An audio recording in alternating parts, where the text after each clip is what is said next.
Este es mi marido, Miguel Baltasar, un hombre valiente que siempre ha luchado por sus sueños.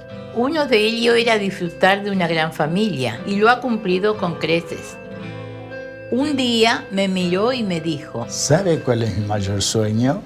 Conocer a Leo Messi. Como muchos, Miguel nació y creció en el campo. Una chinche le trajo malos momentos y ahora es un futbolista quien le trae los buenos. Cuando Messi era chico decían que era un líder en silencio.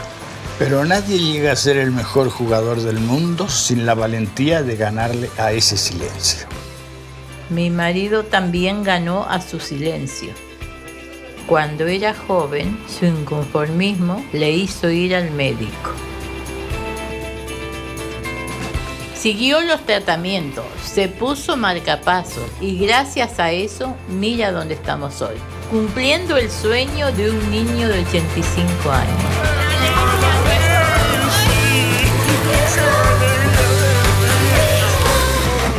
Nadie cumple un sueño si se lo guarda para él.